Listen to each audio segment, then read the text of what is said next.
Salut les amis, Mr. P. Bon, bienvenue dans cette nouvelle vidéo.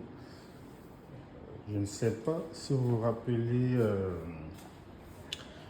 d'une de mes vidéos où j'avais un problème avec mon distributeur Coro en face de vous là, qui avait de la peine à la chaudière signalait un problème. En fait, elle ne chauffait pas et c'était assez complexe parce que j'avais commencé par faire un petit test derrière là au niveau de la carte de contrôle d'alimentation de la chaudière qui est là.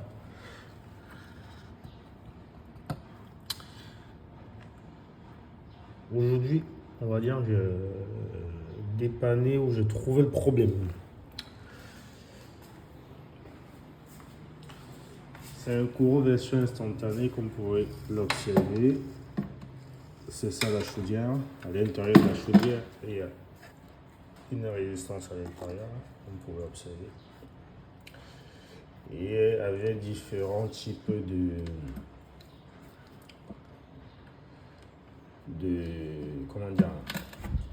capteurs. Là, on a un capteur qui va détecter le niveau d'eau. On a une sonde à l'intérieur. Voici la sonde. Et on a différents types de capteurs de protection des thermostats. On a ce thermostat-ci. On en a deux autres ici. Un, tac. Et dans mon cas, il y avait un thermostat qui était en panne. Je vais vous le montrer. Et où ce fameux thermostat. Voilà. C'est cet élément-ci qui était défectueux.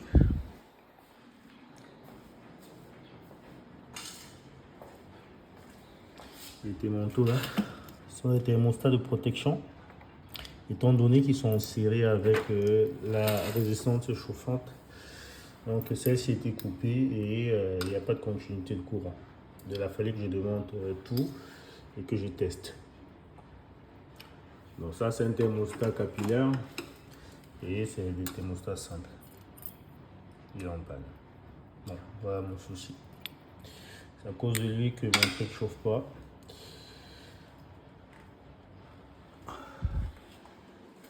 Assez simple. Donc je dois commander ceci. C'était l'un des problèmes. Et également j'avais un souci au niveau de cette pompe émergée. Parce qu'en fait c'est cette pompe-ci qui entre à l'intérieur. C'est une pompe immergée qui va prendre de l'eau et envoyer au niveau ils sont les groupes vannes, au niveau des vannes ici. Voilà. Donc il pompe là, il envoie par ce câble-ci. Et cette pompe-ci, je pense qu'elle a un petit souci parce que j'ai pas le débit que je devrais avoir en termes de quantité d'eau pour mes différentes boissons.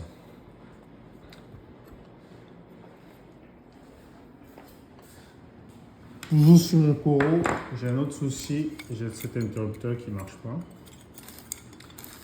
Donc c'est un interrupteur bipolaire, il ne marche pas, il faudrait que je change. Et encore sur la carte de commande, j'ai cette batterie qui aussi ne fonctionne pas, ce qui empêche le démarrage normal de la machine. En gros, cette batterie se permet d'alimenter la mémoire où se trouve le logiciel de fonctionnement de la machine. Donc lorsqu'elle est défectueuse, la machine ne peut pas se démarrer automatiquement. On est obligé de le démarrer en mode technicien. Donc ça fait que je dois commander ce petit élément. Je dois commander ce petit interrupteur-ci. Je dois commander cette batterie. C'est pas n'importe quel type de batterie parce que c'est une batterie qui est fixée sur la carte à travers les trois pins ici. Là. Donc, quand j'aurai fait tout ça, je serai OK. Donc en coût, là on tourne autour de tarif usine, on tourne autour de 10 balles, on tourne autour de 3 euros là. Et là on tourne autour de 5 euros hors taxe. Donc en termes de dépannage, je suis à 20 balles. Et mon distributeur devrait normalement fonctionner. Pour celui-ci, je pense que je vais le démonter. Je vais le démonter ici pour essayer de voir s'il n'y a pas de la saleté. J'ai aussi un élément qui est cassé à ce niveau. Il y a cet élément qui est cassé, c'est de mon fait. Hein. Donc j'ai essayé de forcer, ça s'est cassé, mais je vais le souder avec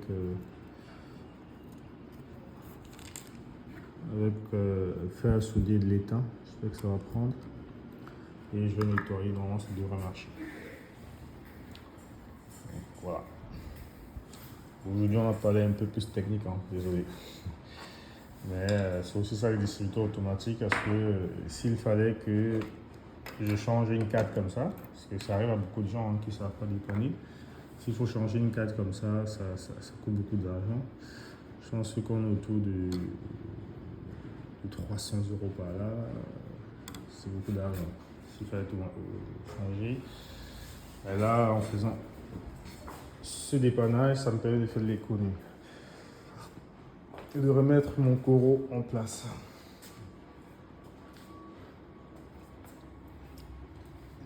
On va faire un peu de nettoyage aussi et remonter tout ça, parce que vous voyez, il n'a pas grand chose au compteur. Hein. 3566. Pas grand chose, on n'a même pas vraiment travaillé.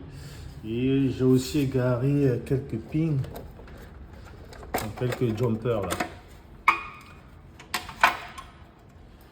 J'ai des jumpers que j'ai égarés là.